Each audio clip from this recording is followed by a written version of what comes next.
ॐ सहनाववतु सहनौ भुनक्तु सह वीर्यं करवावहै तेजस्विनावधीतमस्तु मा विद्विषावहै। ओम शांति शांति शांति। प्रिय मित्रांनो, नमस्कार. उत्तिष्ठत जागृत या मालिकेमध्ये आपलं सगळ्यांचे स्वागत आहे.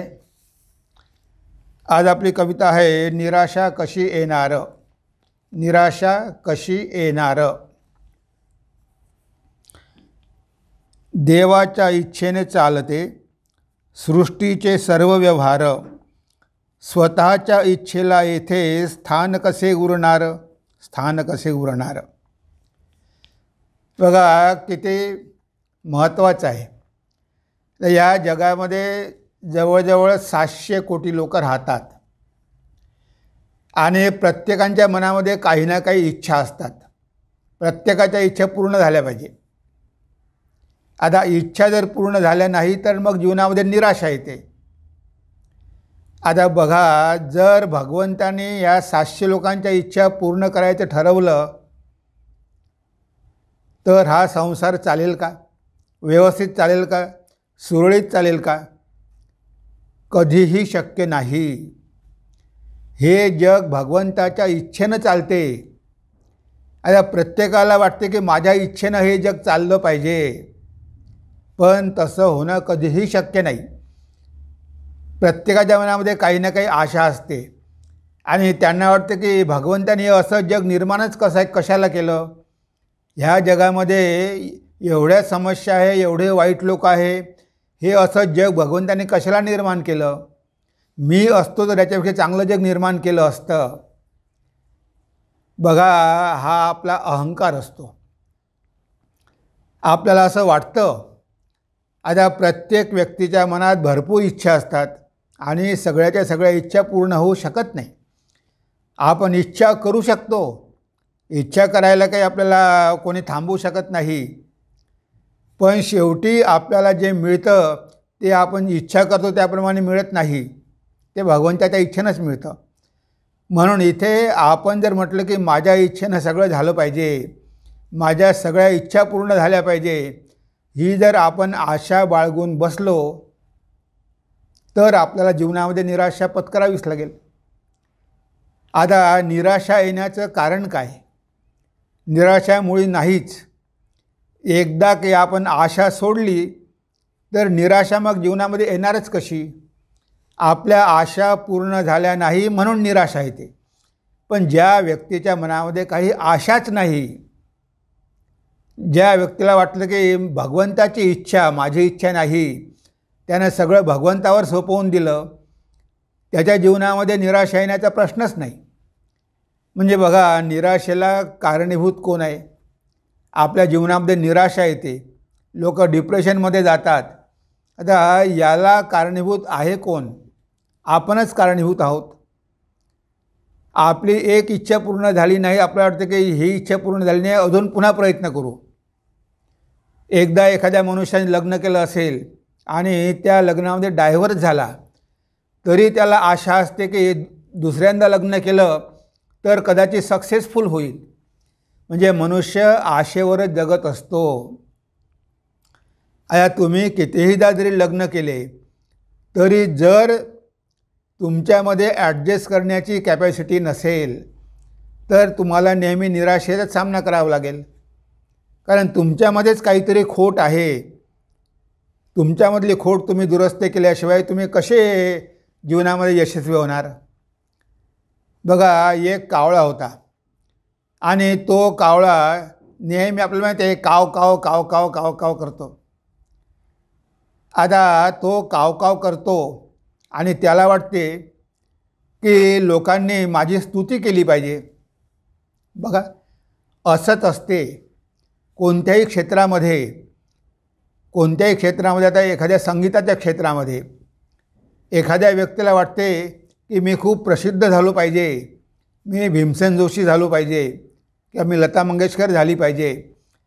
आता अशी आशा बाळगणं ठीक आहे, पण तुमचा आवाजच जर तसा नसेल आणि तुम्हाला वाटत असेल की आपल्याला खूप लोकांनी प्रसिद्धी दिली पाहिजे, लोकांना आपलं आवडलं पाहिजे, तुमची याची इच्छा आहे, पण आपल्यामध्ये कॅपॅसिटी आहे की नाही हा कोणीही विचार करत नाही.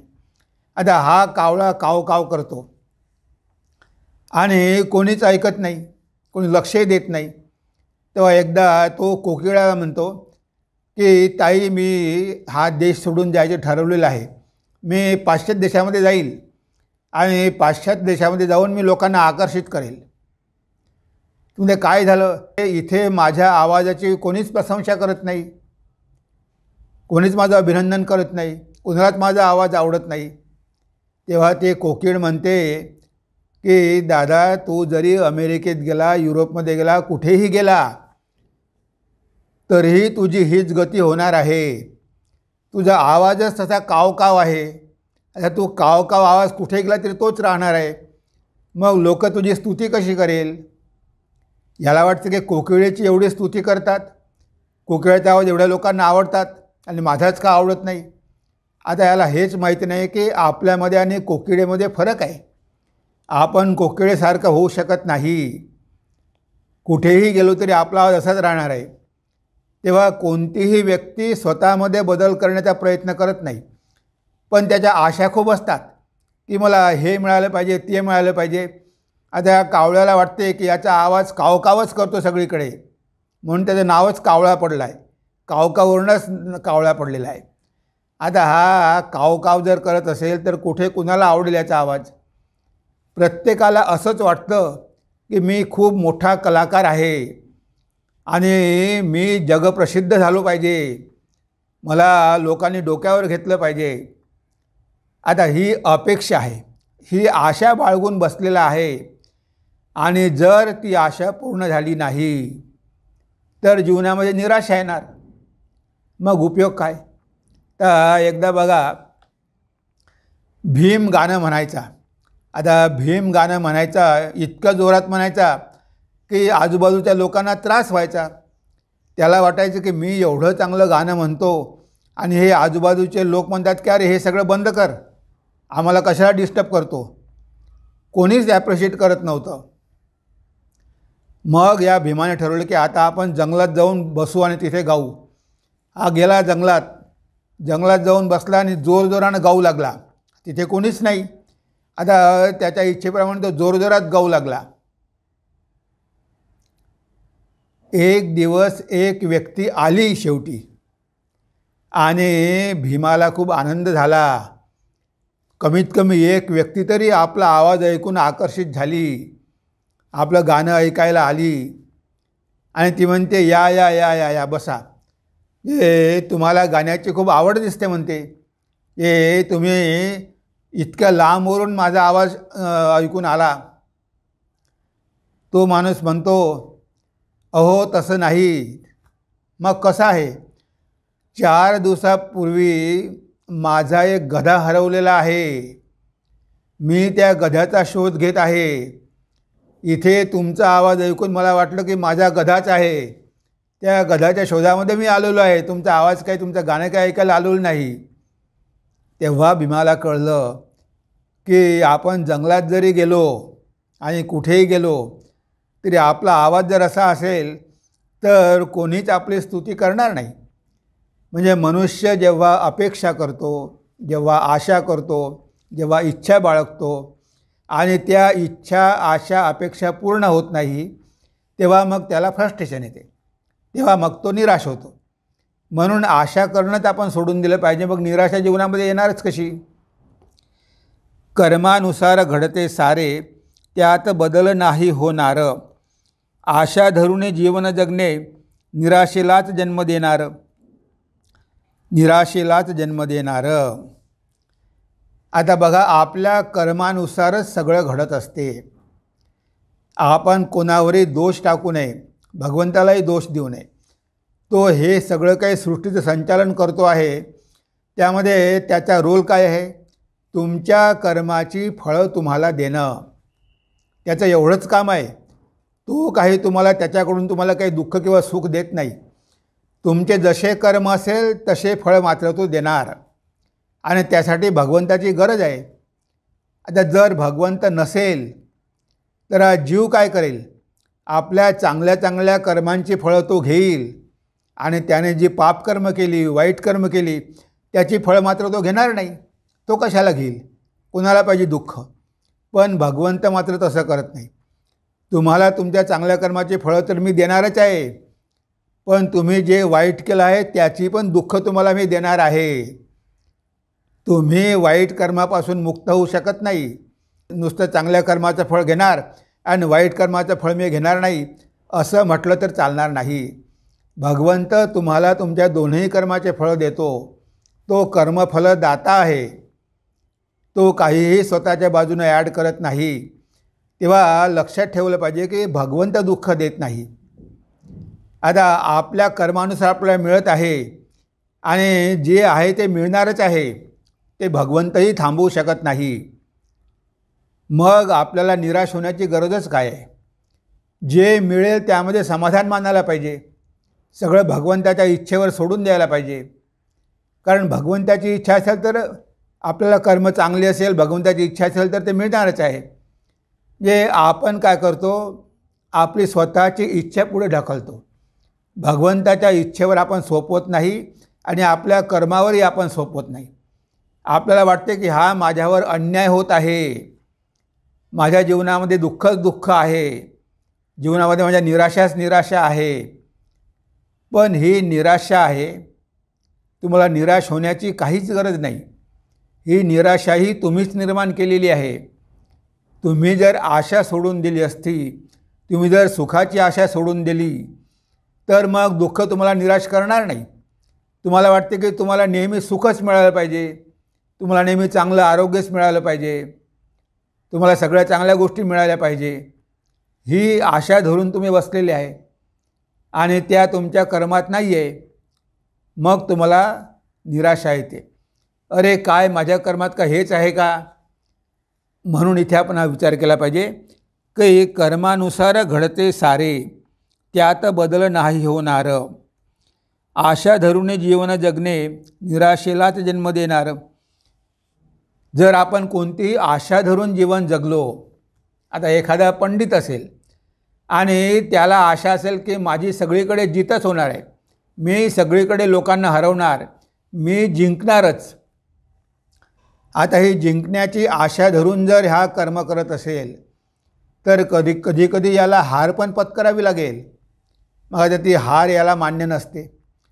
पण जर यानं सुरुवातीलाच म्हटलं की अरे बाबा मी हारलेलाच आहे, मला तो हरवण्याचा प्रयत्न कशाला करतो, मी माझी हार स्वीकारतो. आता यानं जर स्वतःच हार स्वीकारली तर याला कोण हरवू शकतं? कुणाची हिंमत आहे हरवण्याची? कोणीही हरवू शकत नाही. भगवान श्रीरामकृष्णांकडे कितीतरी मोठे मोठे पंडित यायचे आणि तर्क करायचे. ते म्हणायचे की मला ते काही पांडित्य माहिती नाही बाबा, मला काही ते माहीत नाही, मला फक्त आई माहिती आहे, आणि मी आणि आई आम्ही दोघंच आहोत. तेव्हा मी तुमच्याशी तर्क वगैरे करण्याच्या भानगडीत पडणार नाही. आता सुरुवातीलाच जर सांगून टाकलं की मी काही तेवढा बुद्धिमान नाही तुमच्यासारखा, मला काही तर्काची गरज नाही. आता हार जर पहिल्यांदा स्वीकारली तर तुम्हाला कोण हारू शकणार आहे? तुम्हाला कोणीच हारू शकणार नाही.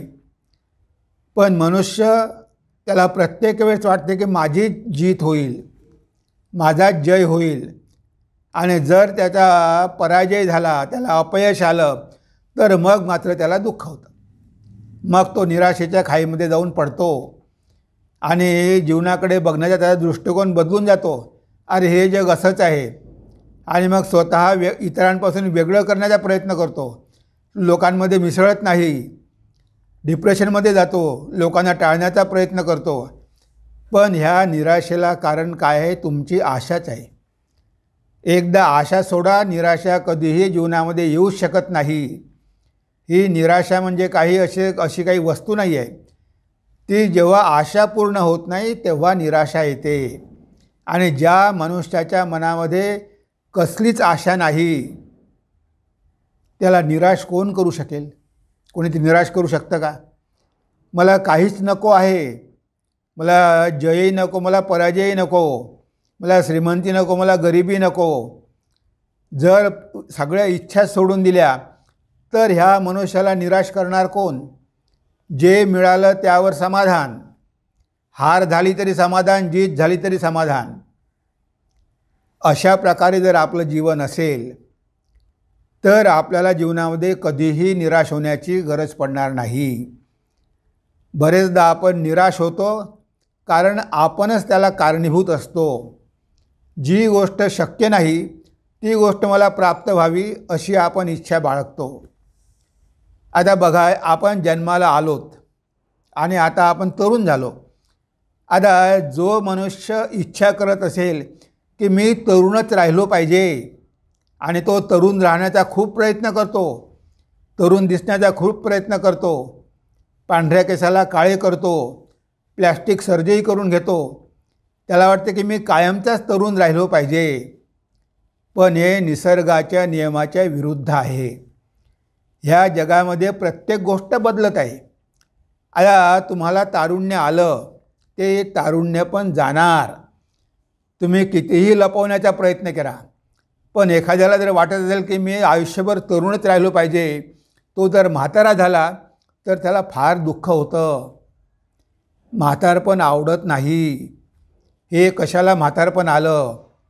म्हणजे बघा, कुणालाही म्हातारं व्हावं असं वाटत नाही. त्याला वाटतं की माझं तारुण्य कायमचंच राहील शेवटपर्यंत. पण अशी आशा बाळगून जे राहतात त्यांना निराशा येणार की नाही? एक दिवस त्यांना म्हातारं व्हावं लागेल आणि म्हातारपणाचे सगळे दुःख त्यांना भोगावेच लागेल.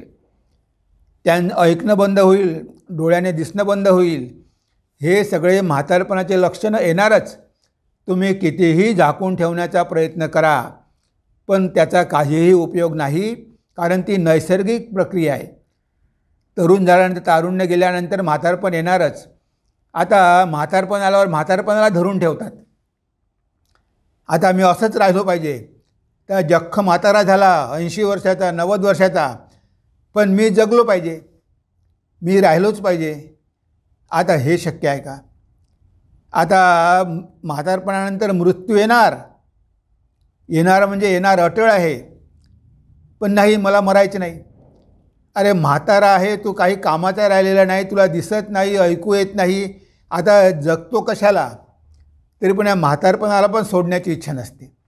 नाही, मी असाच राहील, पण राहील, मरायचे नाही.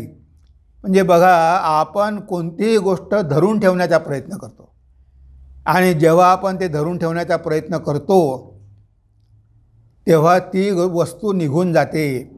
कारण ह्या निसर्गाचा नियमच आहे. ह्या जगातली प्रत्येक वस्तूच नाशवंत आहे. आता नाशवंत वस्तूला जर आपण धरून ठेवण्याचा प्रयत्न केला तर निराशा येणार की नाही? निराशा येणारच. तरुणाला वाटलं की मी आयुष्यभर तरुण राहिलो पाहिजे, तो म्हातारा झाला, निराशा येईल. अरे म्हातारपण कशाला आलं? पण ते येणारच, ते स्वाभाविक आहे. तुम्ही ते गृहीत धरूनच त्याला की एक दिवस आपल्याला म्हातारं व्हावं लागणारच आहे. आपण काही कायमचे तरुण राहणार नाही, हे आपण जगामध्ये बघतो आहे. आणि तरी आपल्याला वाटतं की आपण तरुणच राहिलो पाहिजे. म्हणजे अशा काही आपण आशा बाळगतो की ज्या कधीही पूर्ण होणं शक्य नाही. ते प्रवाहाच्या विरुद्ध जाणं आहे. तुम्ही प्रवाहाच्या विरुद्ध जाणार कसे? कारण हे शरीराचे गुणधर्म आहे. ह्या शरीराच्या ज्या अवस्था आहे त्या अवस्थामधून शरीराला जावंच लागेल. पण त्याच्या मागे आहे ते मात्र कधी बदलत नाही. ते तरुणही होत नाही, म्हातारे होत नाही आणि मरतही नाही. त्याचा मात्र कोणी शोध घेत नाही, त्याला जाणून घेण्याचा प्रयत्न करत नाही. सगळ्यांच्या कामना असते या जगाविषयी. ह्या जगाविषयीच्या आशा तुमच्या कधी पूर्ण होणार नाही आणि मग निराशाच पदरात पडेल. हे बहुतेक लोकांना कळत नाही की आपण या जगामध्ये कोणतीही गोष्ट धरून ठेवण्याचा प्रयत्न केला तर ती गोष्ट एक दिवस जाणारच आहे. लग्न करण्यापूर्वी तुम्ही एकटे होता, तुम्ही आनंदामध्ये होता. आता लग्न झालं, पत्नी आली, तुम्ही पत्नीला धरून ठेवण्याचा प्रयत्न करता. आता ती पत्नीसुद्धा एक दिवस जाणारच आहे. पण तुम्हाला वाटते की ती पत्नी आपल्यासोबत कायमची राहिली पाहिजे. आता कोणीही कायमचं राहत नाही, सगळ्यांनाच मागे पुढे जावं लागते. तुम्हाला वाटतं की पत्नी माझ्यासोबतच राहिली पाहिजे. कदाचित पत्नी तुम्हाला सोडून जाऊ शकते, तुमची निराशा होऊ शकते. तुम्ही कितीही धरून ठेवण्याचा प्रयत्न केला तरीसुद्धा ह्या जगामध्ये प्रत्येक गोष्ट बदलणारी आहे आणि जे व्हायचं असेल ते होणार. तुम्ही कितीही धरून ठेवण्याचा प्रयत्न केला तरी काही गोष्टी तुम्ही थांबवू शकत नाही. म्हणून आशाच्या आणि निराशेच्या दोन्हीच्याही पलीकडे जा. जेव्हा आशाच नसते तेव्हा मग निराशा पण नसते. मग निराशा कसली असणार? कारण ज्याला जगण्याचीच आशा नाही त्याला मृत्यूचा भय कसलं? कारण त्याला माहीत आहे की मी कायमचाच आहे, मी जिवंतच आहे, मला कुठे मृत्यू आहे. जेव्हा स्वामीजी अमेरिकेमध्ये होते, इंगरसोल स्वामीजींना म्हणाला, म्हणे स्वामीजी तुम्हाला ह्या जगामध्ये या जगाचा कसा उपयोग करून घ्यायचा म्हणे हे तुम्हाला माहिती नाही. मला म्हणे संत्रा चांगल्या प्रकारे पिळता येतो, मी त्यामधून जास्तीत जास्त रस काढून घेऊ शकतो. ह्या जगरूपे संत्र्यामधून जास्तीत जास्त आपण फायदा करून घेतला पाहिजे. पण तुम्ही मात्र म्हणे ह्या जगाला सोडून दिलं. तेव्हा स्वामीजी म्हणाले की इंगरसोल मी तुमच्यापेक्षा चांगल्या प्रकारे ह्या संत्र्याला पिळू शकतो, मी जास्त रस काढू शकतो, कारण मला घाई नाही. तुम्हाला घाई आहे, तुम्हाला वाटतं की मरण्यापूर्वी मी सगळं केलं पाहिजे, पण मला माहीत आहे की मी मरणारच नाही. मग मी मरणारच नाही तर मग मीच जगाचा जास्त अनुभव घेऊ शकतो. तुम्ही काय घेऊ शकणार? तुम्हाला तर घाई आहे, तुम्हाला तर लवकरात लवकर जायचं आहे. मी तर नेहमी सनातन राहणार आहे, मी तर अमर आहे, मला तर मृत्यू नाही, म्हणून तुम्ही काय माझ्यापेक्षा आनंद घेऊ शकणार? हे जेव्हा मनुष्याला कळतं की आनंद बाहेरच्या जगामध्ये आणि वस्तूमध्ये नाही, तो आपल्यामध्ये आहे आणि तो कायमचा आहे, तो कधी नष्ट होणारा नाही आहे. हे सगळे आनंद क्षणिक आहे, हे मनुष्याला कळत नाही. ह्या क्षणिक आणि क्षणभंगूर वस्तूंच्या मागे धावतो आणि शेवटी मिळाल्या नाही की निराश होतो. ह्या आहे मनुष्याचा इतिहास. देवाला शरणागत व्हावे, सोडून शूद्र अहंकार, आशा सोडून जीवन जगता, निराशा कशी येणार, निराशा कशी येणार. तेव्हा आपली जी इच्छा आहे ती देवाच्या इच्छेमध्ये विसर्जित करायला पाहिजे. देवा जशी तुझी इच्छा, तू जसं ठेवशील तसाच मी राहील. तुमची इच्छा मुळीच ठेवू नका, पूर्णपणे भगवंताला शरणागत जा. तुझीच इच्छा पूर्ण हो, माझी काहीही इच्छा नाही. तुला मला जसं ठेवायचं असेल तसं ठेव. याला म्हटलं आहे संपूर्ण शरणागती. गिरीश घोषाने पूर्णपणे भगवंताला जीवन समर्पित केलं आणि श्री रामकृष्णांनी त्यांचा भार घेतला, वकालतनामा घेतला की ठीक आहे तुमची जबाबदारी माझ्यावर. एक दिवस गिरीश म्हणाला की मी अमुक अमुक करणार आहे. तेव्हा श्री रामकृष्ण म्हणाले की असं म्हणू नका, तुम्ही मला वकालतनामा दिलेला आहे, आता तुम्हाला मी हे काम कर असं म्हणण्याचा अधिकार नाही. जर भगवंताची इच्छा असेल तर हे काम मी करू शकेल असं म्हणा. हे तुमच्या इच्छेनं होणार नाही. भगवंताची इच्छा असेल तर मी करेन. म्हणजे आता स्वतःची इच्छा विसर्जित झाली, माझी काहीही इच्छा नाही. जशी भगवंताची इच्छा असेल तसंच घडो. म्हणजे हे आहे प्रवाहासोबत जाणं, भगवंताच्या इच्छेच्या विरुद्ध नाही. कारण जे होणार आहे ते ठरलेलं आहे आणि भगवंत त्याप्रमाणेच हे जग चालवणार आहे. तो काही आपल्या इच्छेला काही मान देणार नाही. किंवा भगवंता जशी तुझी इच्छा, माझ्या जीवनामध्ये जे काही यायचं असेल, सुख असो की दुःख असो, जन्म असो, मृत्यू असो, जे काही असेल ते सगळं तुझ्या हाती मी सोपवतो. तुला मला जसं ठेवायचं असेल तसं ठेव. दारिद्र्यात ठेव की अमिरीत ठेव, श्रीमंतीत ठेव की गरिबीत ठेव, मला यश दे की अपयश दे, जे काही द्यायचं असेल ते दे. माझी काहीही तक्रार नाही, माझी काहीच कंप्लेंट नाही. तुझी इच्छाच त्यामध्ये मी कधीही अडथळा आणणार नाही. मला कितीही दुःख भोगावे लागले या संसारामध्ये तरी मी काहीही कुरकुर करणार नाही. जर तुला मला दुःखच द्यायचे असेल तर मला दुःख भोगू दे, मी आनंदानं स्वीकारेल. मी कधीही तक्रार करणार नाही की भगवंता मला हे दुःख कशाला दिले. जशी तुझी इच्छा, लेट दाय विल बी डन. भगवंता तुझी इच्छाच पूर्ण हो. अशा प्रकारे आपल्याला भगवंताला सर्व भावे शरणागत व्हायचं आहे. आपल्याला कोणतीही इच्छा बाळगायची नाही, आशाही ठेवायची नाही. ज्या परिस्थितीमध्ये त्यानं ठेवलेलं आहे तिथे राहायचं. याचा अर्थ असा नाही की आपण प्रयत्न करायचे नाही. आपण प्रयत्न करायचे, पण शेवटी फळ मिळेल की नाही, यश मिळेल की नाही, हे सगळं भगवंताच्या हाती सोडून द्यायचं. प्रयत्न करणं एवढंच आपलं काम आहे. बाकी आशा, अपेक्षा, आशा, निराशा हे आपल्या हाती नाही. जे काही भगवंत आपल्याला देईल आपल्या कर्माप्रमाणे ते स्वीकारायचं एवढाच आपल्याला अधिकार आहे. कारण जीवनात निराशा येते कारण आपण आशेची अपेक्षा धरून असतो म्हणून. म्हणजे आपणच निराशेला जबाबदार आहोत. तेव्हा ही निराशा जर दूर करायची असेल तर आशेच्या पलीकडे गेलं पाहिजे. स्वतःचे अस्तित्व सोडून समुद्राच्या सोबत राहणे, यातच लाटेचे कल्याण असे. लाटेचा समुद्र नाही होणे, लाटेचा समुद्र नाही होणे. हे बघा, समुद्राची जी लाट असते त्या लाटेला समुद्राप्रमाणेच वागावं लागतं. समुद्राच्या इच्छेप्रमाणेच वागावं लागतं. बरेचदा भगवान श्री रामकृष्णांना लोक म्हणायचे की तुम्ही तर साक्षात भगवान. तेव्हा ते म्हणायचे छी छी असं म्हणू नका. समुद्राचीच लाट असते, लाटेचा काही समुद्र होत नाही. मला भगवान वगैरे म्हणू नका. जरी ते भगवान होते तरी त्यांच्यामध्ये अहंकार मुळीच नव्हता, क्षुद्र अहंकारच नव्हता.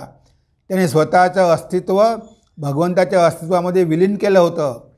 हे समुद्राची लाट समुद्राच्या विरुद्ध जाऊ शकत नाही. ते समुद्रासोबतच तिला राहावं लागेल. जिकडे वारा येईल तिकडेच ती लाट जाईल. ती वाऱ्याच्या विरुद्ध दिशेने जाऊ शकत नाही. म्हणून इथे ती जर प्रयत्न करेल समुद्राच्या विरुद्ध दिशेने जायचा तर तिचे तुकडे तुकडे होऊन जाईल, नष्ट होऊन जाईल. म्हणून लाट जशी समुद्रासोबतच राहते, कारण त्या लाटेचं अस्तित्व समुद्रावरच अवलंबून आहे. ती कधी विरोध करत नाही, म्हणून ती तिथे आनंदात राहू शकते. म्हणजे समुद्रासोबत राहण्यामध्ये आपलं अस्तित्व आपल्याला सोडावं लागतं. हे जे आपलं क्षुद्र अहंकार आहे, क्षुद्र अस्तित्व आहे, हे आपण सोडल्याशिवाय तोपर्यंत भगवंताचं अस्तित्व आपल्याला माहितीच होणार नाही. आपल्यामध्ये खऱ्या अर्थानं भगवंतच आहे. आपण मी जो म्हणतो तो आत्माच आहे. पण या शरीर मनाला मी म्हटल्यामुळे त्या खऱ्या मीचा आपल्याला पत्ताच लागणार नाही. तेव्हा हा क्षुद्र अहंकार सोडावा लागेल. जर तो विराट अहंकार जर आपल्याला प्रगट करायचा असेल तर या क्षुद्र अहंकाराला सोडावंच लागेल. म्हणजे भगवंताच्या इच्छेमध्ये आपली इच्छा विलीन करावी लागेल. मग आपल्याला जीवनामध्ये दुःखही राहणार नाही, आशाही राहणार नाही आणि निराशाही राहणार नाही. स्वतःचे अस्तित्व सोडून समुद्राच्या सोबत राहणे, यातच लाटेचे कल्याण असे. लाटेचा समुद्र नाही होणे. लाटेचा कधी समुद्र होऊ शकत नाही. लाट समुद्राचीच असते आणि म्हणून लाटेला समुद्रासोबतच राहावं लागतं. वाऱ्यासोबत हलत राहणे, याविना उपाय नसे पानाला. वृक्ष हलता पानही हलते, विरोध नाही अस्तित्वाला, विरोध नाही अस्तित्वाला. आता एखाद्या झाडावरती पानं आहे समजा. आता हवा आली की झाड हलते आणि झाड हललं की सगळी पानं हलतात. आता हे स्वाभाविक आहे, कारण झाड हलल्यानंतर सगळी पानं हलणारच. वाऱ्यामुळे सगळीच पानं हलणार. पण एखाद्या पानानं म्हटलं की नाही, मी नाही हलणार, ते झाडाला हलू दे, वारा येऊ दे, सगळ्या पानांना हलू दे, पण मी हलणार नाही, असा जर अहंकार करून एखादं पान बसलं तर काय होईल? त्या सोसाट्याच्या वाऱ्यामध्ये ते खाली पडेल. तुम्ही हलत राहिला तर तुम्ही तिथे त्या झाडावर टिकून तरी राहाल, कारण तुम्ही झाडासोबत हलता आहात. पण तुम्ही झाडापासून वेगळं राहण्याचा प्रयत्न केला, झाड हलेल पण मी हलणार नाही, तर हवा तुम्हाला फेकून देईल कुठल्या कुठे. तुमचं अस्तित्वच नष्ट होऊन जाईल. म्हणून झाडासोबतच हलण्यामध्ये खरं आपलं अस्तित्व आहे. तेच आपलं अस्तित्व आहे. झाडाचं अस्तित्व म्हणजेच आपलं अस्तित्व. तेव्हा आपण झाडापासून वेगळं नाही. ते पान काय झाडापासून वेगळं नाही. ते झाड हललं तर पानालासुद्धा हलावंच लागेल. आपलं अस्तित्व काही भगवंतापासून वेगळं नाही, ते भगवंतामध्येच आहे.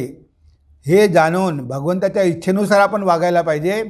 मग आपल्याला काहीही अपाय होणार नाही. पण आपण जर आपला अहंकार दाखवला आणि भगवंताच्या इच्छेच्या विरुद्ध वागण्याचा प्रयत्न केला तर आपले तुकडे तुकडे झाल्याशिवाय राहणार नाही. जेवढा मनुष्य जास्त अहंकारी तेवढं त्याच्या जीवनामध्ये दुःख जास्त आणि तेवढी त्याला जीवनामध्ये निराशा जास्त येणार. कारण तो स्वतःच्या इच्छेप्रमाणे सगळं करण्याचा प्रयत्न करतो की जे कधीही शक्य नाही. तुम्हाला विराटासोबतच जावं लागेल. तुम्ही नदीच्या विरुद्ध दिशेनं पोहू शकत नाही आणि पोहला तरी तुम्हाला संघर्ष खूप करावा लागेल आणि शेवटी तुम्ही हार पत्कराल. म्हणजे की अरे मी हरलो, मला काही शक्य झालं नाही. म्हणून प्रवाहासोबत राहा, विरोध करू नका आणि बघा बरोबर तुम्ही तुमच्या ध्येयापर्यंत पोहोचाल. भगवंताच्या इच्छेत जर इच्छा विलीन केली तर तुम्हाला जीवनामध्ये संघर्ष कुठेही नाही. हा अहंकारच सगळ्या दुःखाचं कारण आहे. हा अहंकार एकदा गेला की मग जीवनामध्ये संघर्ष नाहीच, निराशाही नाही आणि दुःखही नाही. मग शांती शांती आहे. हार जीत वा सुखदुःख सर्वची भगवंताची इच्छा. आशा सोडून प्रयत्न करा, नका करू कशाची पृच्छा, नका करू कशाची पृच्छा. तेव्हा हार आणि जीत ह्या दोन्ही गोष्टीची आशा सोडून द्यायची आपल्याला. जशी भगवंताची इच्छा असेल, मग इथे हार येऊ की जीत येऊ. अर्जुनाला युद्ध करायची इच्छा नव्हती. ते भगवान म्हणाले की तुला युद्ध करावं लागेल, तू हार जीत याची चिंता करू नको, मी आहे ना, ते काय करायचं मी ठरवेल. तुला मात्र तुझ्या धर्माप्रमाणे कर्म करावंच लागेल. तुझा क्षत्रिय धर्म आहे, तुला क्षत्रिय धर्माप्रमाणे कर्म करावेच लागतील. तू ते कर्म सोडू शकत नाही. जी कर्म तुझ्या वाटेला आली ते तुला करावीच लागेल. पण त्याच्यामध्ये यश येईल की अपयश येईल याची काळजी करू नको. तुझं कर्तव्य कर्म करत राहा, कशाचीही आशा ठेवू नको, म्हणजे निराशा पण येणार नाही. आशा सोडून प्रयत्न करा, नका करू कशाची पृच्छा. भगवंताकडे कशाचीच मागणी करू नका. भगवंता मी हे करत आहे तर याच्यामध्ये मला यश मिळवून दे, काहीच मागू नका. तुम्ही पृच्छा केली आणि ती जर भगवंताने इच्छा पूर्ण नाही केली तर तुम्हाला निराशा येऊन दुःख भोगावे लागतील. म्हणून कशाचीही पृच्छा करू नका. प्रयत्न करत राहा, कर्तव्य करत राहा, पण भगवंताला काहीच मागू नका. जे मिळायचं असेल ते मिळेल आणि जे मिळेल तो भगवंताचा प्रसाद आहे. मग चांगला असो की वाईट असो, भगवंताचा प्रसाद म्हणून सगळं स्वीकार करा. म्हणजे मग जीवनामध्ये तुम्हाला निराशा कधी येणारच नाही. निराशा कशी येणार? तेव्हा ही कविता आपण एकदा वाचून घेऊ आणि आजच्या आपल्या चिंतनाला आपण विराम देऊ. निराशा कशी येणार? देवाच्या इच्छेने चालते सृष्टीचे सर्व व्यवहार. स्वतःच्या इच्छेला येथे स्थान कसे उरणार? कर्मानुसार घडते सारे, त्यात बदल नाही होणार. आशा धरून जीवन जगणे निराशेलाच जन्म देणार. देवाला शरणागत व्हावे सोडून क्षुद्र अहंकार. आशा सोडून जीवन जगता निराशा कशी येणार? स्वतःचे अस्तित्व सोडून समुद्राच्या सोबत राहणे, यातच लाटेचे कल्याण असे. लाटेचा समुद्र नाही होणे, लाटेचा समुद्र नाही होणे. वाऱ्यासोबत हलत राहणे, याविना उपाय नसे पानाला. वृक्ष हलता पानही हलते, विरोध नाही अस्तित्वाला. हार जीत वा सुखदुःख सर्वची भगवंताची इच्छा. आशा सोडून प्रयत्न करा, नका करू कशाची पृच्छा, नका करू कशाची पृच्छा. तर ह्या कवितेमधून आपल्याला कळलं की आपल्याला निराश जर व्हायचं नसेल तर आशाही सोडावी लागेल आणि आशा आणि निराशा दोन्हीच्या पलीकडे जावं लागेल. तुम्ही आशा धरली की निराशा त्यासोबत आलीच, कारण त्या आशेचंच एक फळ आहे, परिणाम आहे.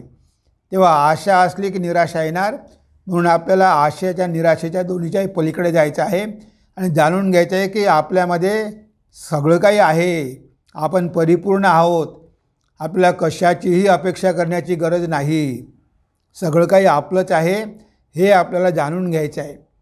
अज्ञानामुळे आपल्याला या बाकीच्या गोष्टींची इच्छा होते, आपण आशा बाळगतो. पण एकदा स्वतःला जाणून घेतलं की सगळ्या आशा आपल्या गळून पडतात. मग आपल्याला कळतं की अरे आपण क्षुद्र गोष्टींची आशा करत होतो आणि त्या क्षुद्र गोष्टी मिळाल्या नाही म्हणून आपण निराश होत होतो. ते तेव्हाच कळेल की जेव्हा आपल्याला आपलं खरं स्वरूप कळेल.